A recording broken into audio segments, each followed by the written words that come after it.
Today on Pilgrim Radio's His People, Christian architect duo Dickinson. So my sense is that you shape the buildings because the culture shapes the buildings.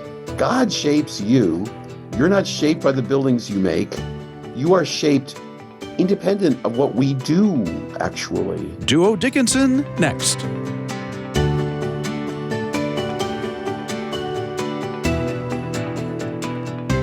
Coming up today, a discussion with Duo Dickinson. He's an architect, and Spencer Dahlke talks with him about his recent piece, Do Buildings Reflect Spiritual Change? It appears in Mockingbird magazine. Tell us a little bit about yourself. You're an architect. How did God lead you into that particular calling? Well, it's pretty classic. So I grew up with, the classic greatest generation parents, meaning they would tell you to go watch television. And I grew up in a high school that basically had a guy who was a really nice guy as your advisor who said, like, oh, where do you want to go? So it was always left to each of us baby boomers to determine our future. And part of the determining the future was I was okay in school, and there was a program at the University of Buffalo, and it allowed high school students to take classes. So I auditioned in, you have to, all the grades and things, I auditioned in, and I got two senior level, 400 level courses, one in Shakespeare and one in English history from the Magna Carta to the Reform Act of 1832. And I had an unbelievably great time and really bonded with the professors, so much so that I visited one of them in England the year following. I went to both of them at the end of the last class, and we did bond. I mean, it was like we were friends. And so I said, this is fantastic. If I were to pursue English or pursue history, what would be the ultimate end game of that? They both said the exact same thing. They didn't know each other. They said, well, then you get a PhD and you'd actually become a professor. You'd write some. You then would, if you really were good, you become a professor that actually becomes a PhD for people that are getting the degree you have. So I said, so you'd be getting an education to teach other people to get an education to teach other people to get an education. And I went, there's no product. It probably is a God thing. I never put it in those terms, but it probably was a God thing, where I'm lying in bed when I'm 17 years old, and it's August of 1972, and I'm lying in bed, and I'm going, I'm 17. I must remember the rest of my life right now. And I looked at my library that was on the wall in the moonlight, and I thought about the fact that every night before I went to sleep, if I needed to put myself to sleep, I would think about how things were made. And I saw how a lot of the books I had were fine arts derived, and I said, you know what, I'll be an architect. Back then, there were only two ways to do it. One is with a Bachelor of Architecture, which is 5 years, kind of a master's and a bachelor's combined, or a master's. And I opted for the 5, so I wanted to do it right away. And so I opted for the best school in the country, Cornell. I'm licensed before I'm 27, 26, the earliest you could possibly be licensed. That's it. And it's one of these things where if I had any perspective, I probably wouldn't have done that path because it's pretty brutal. We started with 140 kids in a terrific program, and we graduated on time, 38. So basically probably 50 or 60 graduated. That meant more than half of the students that got into the best program in the country decided not to do this or failed. So is that a good thing? I don't think it's a good thing. Because I teach now, and I tell all the kids I teach that essentially my job is to have you find what you do through this. And that human first approach directly reflects the architecture design thing that I do, which is, it's not that I am the designer, it's that we are humans. We really discover what God has given us. Not just as a person, but in this world, what God has given us. And it's so overwhelmingly complicated and so overwhelmingly unknowable. It's hard when you're an architect, but you have to have kind of essential faith in things you can't control. And if there's one profession that is based on control, it's architecture. If you realize the fundament of what the building is out of your control, even though you're doing everything, that's one of those things which you only know because you know what you don't know. And that's really hard for humans to know what we don't know. before I get to some of the things that you mentioned there, you had some really interesting thoughts in this article that you wrote for Mockingbird magazine, Do Buildings Reflect Spiritual Change? What prompted you to write this article? Is this a thing you've been thinking about a lot, or what happened? Oh my goodness. See, I'm 70 years old, right? So I would say, there's that whole first part where you're going crazy in your 20s and 30s to just have something to offer. You then have work, but then you've got children, if you chose my path. And your life is this weird mud wrestling match between children and work and marriage. Then when the children go away, you have this thing where if things work out, you've established this place that people either want or don't want, but they want enough that you can make money at it. The children are basically gone. They're baked. It's over. They're finished. You were there for them, but they've got their own lives. At that stage, I went, well, why am I doing this? And then what am I actually doing? What I realize is that when you do so many houses, we've done over 600 houses, you do so many places that have got a spiritual direction, maybe 100 things that have a spiritual direction, that you realize that everything that I do has got the essence of capturing the humanity of the people that are in it. And I honestly believe that God made us. And if that is true, then I'm capturing some aspect of God in everything I do. And I'm not alone in this. Other architects have furtively said this. It's very heretical to actually, in the academic intellectual world, to basically say there are things you don't control, that you don't define.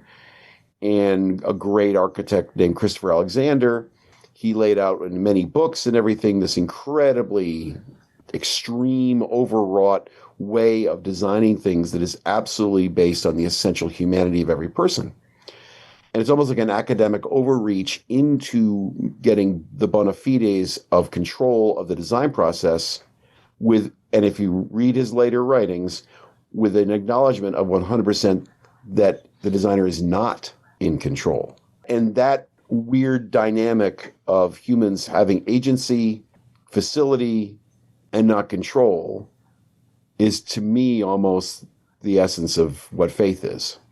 Because you think about the rest of the universe, and they have no conception there's anything but themselves. They are what they are. They don't really know about death. They don't really know about anything except what they deal with every day. And we, this small group of organisms, know about death, know there's something more that we can't understand. And the more that we end up knowing in this last 100 years, the more we end up understanding how there are things we might not ever know, because our abilities and our agency has got limits of understanding and capacity to diagnose and data form things that are just almost surreally complicated. And I've got some very good friends that are very hard scientists, and they are very angry at me because I say to them, so how's that gravity thing going? I mean, you know what gravity is, right? You've measured it, but what is that gravity thing again? How does that work? And they just want to shoot me because, the entire arc of human intellectual focus has been on things like gravity and time. I mean, a very good friend of mine, one of my very best friends, was on the top quark experiment at CERN. He was very upset at the time, and he is upset that it was called the God particle, because he's an atheist, and he really says this is absolutely absurd. It was a marketing ploy. It's baloney. But I did say, weren't you guys thinking that you would actually have a more definitive arc of understanding? And he said, well, some of us were. Some of us really thought that this would be the Rosetta Stone, where you would actually see how the subatomic parts worked. You'd see how they actually formed and reformed and changed, and you'd get a little bit like getting the genome. You would get a map of how mass and anything is actually put together. It just showed that you didn't know a lot. There's so much more to understand. So that, in this hot esoteric end, is exactly what I discovered in the world of design, where everybody tries to put some label on design, or they did up until the internet, about whether it's classical or modern or traditional or whatever. They try to sort of make it into a style, and the style is all baloney, because the truth is it's whether or not you find it reaches to something you don't control yourself. And that's the beauty thing, which is a nightmare of illegitimacy and excusing ignorance, I just try to make beauty, says the designer. You don't make beauty, you discover beauty. So I'm sorry, you didn't do that. That was already done. You just found it.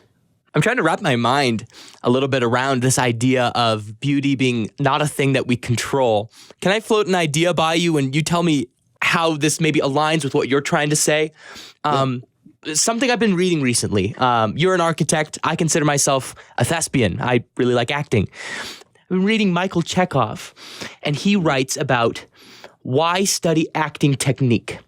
And he says we have to have an objective standard for acting technique because that's how we progress and advance and discover, maybe like you're saying, new ways of portraying our character. It's exactly the same. And I don't think it's just the same in aesthetic things. I think it's the same in practical things. You know, I teach second-year students, and you have to teach them, and this sounds really stupid, but it's true, the nuts and bolts of buildability. That's another horrible word, but things that either work or don't work. And you say, in order to do things that are conscientiously in violation of working as a commentary on cultural something, and there's a lot of architecture called break-architecture, or a lot of architecture that's done with a middle finger put in the face of the culture, saying, I'm an artist and I'm going to do what I want. And the truth is that middle finger of the arts is literally based on knowledge, not just based on the ego of the artist, or it becomes meaningless. So to have meaning, you've got to be able to know what is necessary and then violate that. That's sort of the education thing. I had a son who is a great musician, not for money anymore, but he really was one of the best French horn players going in high school, anywhere. All he did his entire time was figure out how to mechanically generate the sounds that were possible. Now, he never got to the level where he could earn a living doing that, because the vast majority of people do not, and in acting as well. But you've got to get the tools to either be a good chef, a good architect, a good French horn player. I even think things like a doctor or an engineer. I do think that there is an element of creative mind presence or heart presence or faith presence in every single thing that is enhanced if you're open to it. The problem is that we're conditioned from the time we're born to be a transactional, achievement-based, objective, validating world. We're in a system of risk and reward, of commerce, of purchase and object. That's the dynamic that we're grown up in. You know, if you're a good person, you get this. If you're a bad person, you'll be punished that way. And then we project that into faith, and you have a heaven and hell, which is probably the two things that have probably most damaged faith in the 21st century of anything. Because again, just like the physicists saying, we have the God particle. Well, we're not God. So we can't say what heaven and hell is. But we've really tried and really been really specific about what that is. And we aren't the people that created it. And you just say, well, I have faith that there's something that I can't understand that has deeper meaning than I can fathom, but there is a reality of the presence of something which is inherently good in every human, no matter who they are. And that's also very unpopular, because now half the country thinks the other half is bad. So you've got good and bad in this metastasized dynamic of hatred, which is just everywhere. And the people like me that are saying, I don't hate anybody, get yelled at. You have to hate them. This is false equivalence. No, we're all the same. No, we're not. There's really bad people. And I don't care who you're talking to, by the way. It doesn't matter left or right or blue or red. They're bad people. And somehow that validates you because you are not bad. It's a symbol of basically how humans can cope with what they don't know. And it's the same thing in architecture. It's the same thing in playing the French horn. What you don't know is what you don't know. So you've got to invent the rationalization that says you do know it, that you do control it, that you can actually define it. There's this one letter that Michelangelo wrote, and it's obtuse, and I don't know Italian, but the obtuse, meandering thing he says to a friend has been distilled to probably something which is maybe, I think he meant this, but this is kind of like shaky.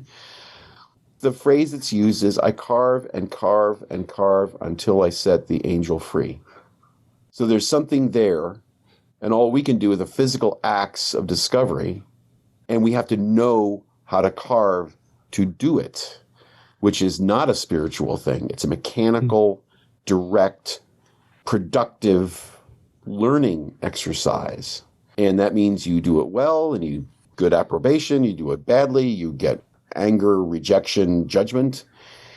But you have to do something to get in closer contact with what you will probably never have contact with. I mean, I do think actually faith is much more important than religion. I think that the icons and rituals and all the rest that architects have been obsessed with in buildings is just a shorthand you hope triggers a response. And I think that that's sad. And I've gotten into trouble writing articles. Actually, people felt quite insulted when I said, when you design a place of worship, no matter what it is, if you rely on the icons and rituals to generate connection, well, that just begs the question that you can understand more than what other people have determined to be triggers. The truth is, the triggers are the real problem, I think, with a lot of our culture, because now we've distilled what our culture has given us in these memes and other things to be absolute binary switches of I get it, I don't get it. There's no texture of understanding why this has any impact in your perception. It's just the dating app of yes, no. And your generation, I would imagine you're young enough that probably the default mechanism of finding another human being for many people of your generation was the internet. And you think of that as being kind of this weird dissociative objectification, but that's just what it is. By the way, you can't say that's bad. It's just us. And us is, by the way, God. We're not God, but we were made by something, right? So if you're made by something, something in you is doing that because that was given to you to do. My guest today is Duo Dickinson. He's an architect and a writer, and the author of Do Buildings Reflect Spiritual Change, Beauty, and God, for that matter, is something we stumble into with Mockingbird magazine. Going back to a comment you made about, you suggested maybe architects should get away from using like icons, imagery, things like this. Here at Pilgrim Radio, we tend to lean more Protestant. So maybe you're just talking about like specifically like Catholic Orthodox ways of building churches, or I've done Jewish temples. I did a Quaker Friends Hall. I've done many secular buildings where every building form has the ability to have these symbolic referential elements to them that are really plug and play. The great thing about the Christian sort of declination of how buildings are organized, with words like narthex and nave and chancel and gallery and all these elements, they really are one large construction that manifests the rituals. And that is true whether it's Catholic, where there's enormous emphasis on iconic connection. This person is rendered in this way, and seeing into the eyes or the presence of that human transports you into the divinity that was reflected in that person. That exoskeletal thing, which is part of the reason I'm a Protestant as well, is that essentially the embodiment of a connection to something greater than you that is not you is a problem for me. You only have the world that has been given to you, but the thing is it's you and the world. It's not you, an icon, and God. There isn't like a lens. It all is direct. And maybe that has to do with the fact that, that the people say, it's very religious people say, so when were you saved? And I'm going like, yeah, I wasn't. I said, it's just always been there. We would go to church and stuff, but there were not really religious people in my family, but they went to church. And it's been there. And I do think that there is an element of understanding in the scientific analysis of what people perceive that is trending towards the idea that there are perceived and maybe tangible outcomes to inexplicably and unavoidably emotional truths that are as hard-edged as cancer or anything, that people have faith, they don't die as much in certain ways. People have faith, they don't have depression or addiction as much as others. And there's a tangible benefit that is inexplicable Otherwise, you'd make a pill for it, like Ozempic or something for the spirit. Like, take a pill and you'll believe in God. That just does not happen. And so maybe in 100 years, there'll be a trend towards that acceptance and belief in something which is not ritualistic and not iconic, but human. The question that you ask, do buildings reflect spiritual change? And as I'm trying to kind of wrap my mind around what exactly you're kind of trying to say, maybe this is the question that I need to be asking is, what is the spiritual change that you see our buildings reflecting? Architects continually quote the line, "We shape our buildings and then they shape us." And I found out recently that was Winston Churchill talking after they destroyed the Houses of Parliament, arguing in a world where modernism as architectural style became the requisite for legitimacy, intellectual legitimacy. He was lobbying for not modernism, about a replication of what was there as a connection to history, because that would shape England. And then he was voted out of office. So my sense is that you shape the buildings because the culture shapes the buildings. God shapes you. You're not shaped by the buildings you make. You are shaped independent of what we do, actually. The shaping going on is, to me, how the manifestation of anything happens, whether it's food or entertainment or anything else. And the more I've read about this and talked to people, the people I've talked to that know this agree with me, that basically in 1810, 1795 in England, 1840 in America, 1880 or 90 in other places, the Industrial Revolution took an absolutely settled law reality and destroyed it. Royalty, state religion, class distinction, genealogical determination in extremis. The Industrial Revolution, which we did, changed that. It wasn't laws, and it wasn't religion, and it wasn't anything except us figuring out how to do more stuff in a way that changed the way we lived our lives. Well, that's exactly what's happening now. And it's only in these last 20 or 30 years, because I'm old enough now to know what it was like in the analog world. It's only now that we're seeing extreme fractures without direction. We have no idea what it's going to be like in 5 or 10 years, because we've never had the last decade that we had of this almost civil war level of hatred within the country, but without a geographic really or anything commercial aspect. It's just almost an ideological change. And I do think religion in the Northeast and in the West, not so much in the South of America, but all throughout Europe forever. There's a nice article that just came out in Living Church that I did just now, and basically talks about the fact that Europe has experienced what we have experienced 2 generations ago, about these very sacred buildings becoming totally profane because the people just don't use them anymore. And yet at the same time, still 85, 88% of us know there's something more than this happening. And now your generation, almost a majority of you, find connection not in buildings, but in the natural world. It's just where they find God. You can't say that's wrong, and you can't say that's illegitimate. What you can say is, though, that it's completely undefined. It's not understood. And I do think that when you had church or synagogue or mosque or something, you had a portal that you understood and framed your ignorance in. And faith became something that was shaped by the intellect versus faith that's being perceived by the individual. So when the individual has primacy and everybody's made individually in the image of God, then that says to me, on one level, you have more capacity to get closer to that than if you're putting things in the context of buildings and ceremonies and icons. It becomes more the questions then given to you directly by the world. What do you think? What do you believe? I think we're in the middle of a challenge that's going to go on way after I'm dead. And maybe it'll never get answered, but at least it'll be better formed.